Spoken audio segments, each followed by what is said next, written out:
and the consul and having them, being given their papers to go.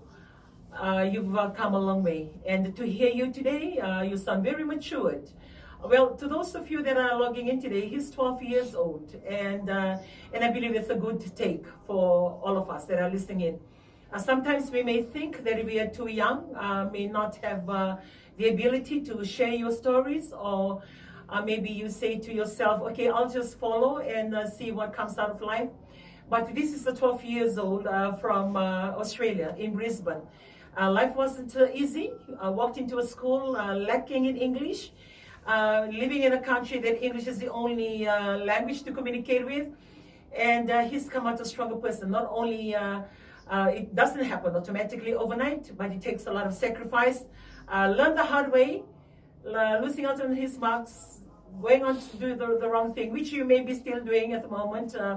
You're balancing your life and being obedient to your parents and talking back. Some of us still talk back to our parents, but we're so inspired and also humbled with your story, Emmanuel, this morning, because you're only 12 years old and you're sharing your story that is more similar to most children that are listening in today. We don't want to do it, so we rebel in our own ways. We talk back in our own ways. Are we given chores to do at home? We make sure we don't do it, or when we do it anyhow. And as you do that, those are all acts of disobedience. And then it cancels you from that promise when he read out Ephesians 6:1. That we must honor our father and our mother, that not only all will go well on this earth, but your life, you may have a longer life than the normal. And those are all the conditions that you need to create. And what he said, he used to be a failure in most of his subjects, or all. And now he begins to see changes, see the A's and the B and the C.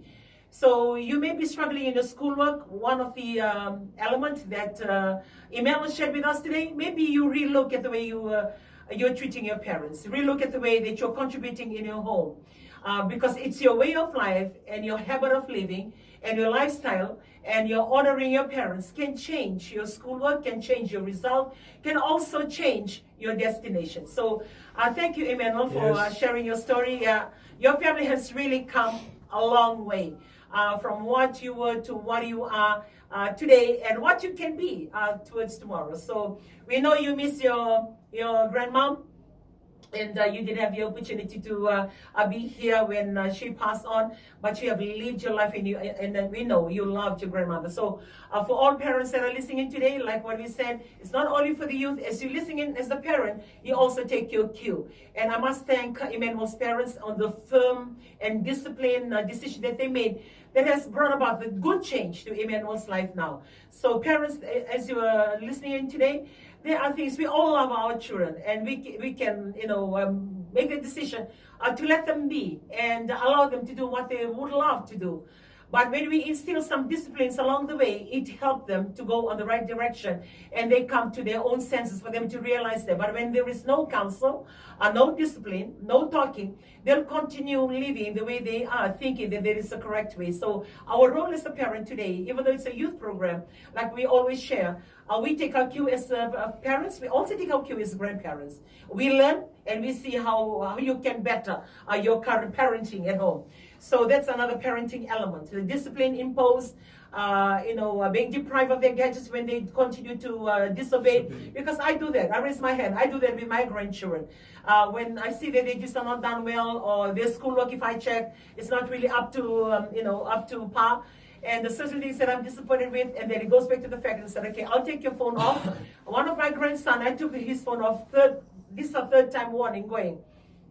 Because when they don't learn, I said, okay, you never learned from the last time, I'll take your phone off. And then the next one, never learn. So for this time around, I said, okay, this is final. I'm going to take your phone off, and you really need to rise up, do your duties well, be serious with your studies. Only then I will consider. But this time around, no. But when we went down to the West for this week, I said, okay, I'll give you a phone. Since we are all here, everybody's on their phone, they're having a break. Now I'll give back your phone. So I give things on conditions for them to rise above and realize that this is the way to go. If not, they get so taken up with what they're doing, what they're enjoying, and they lose focus on what they can achieve.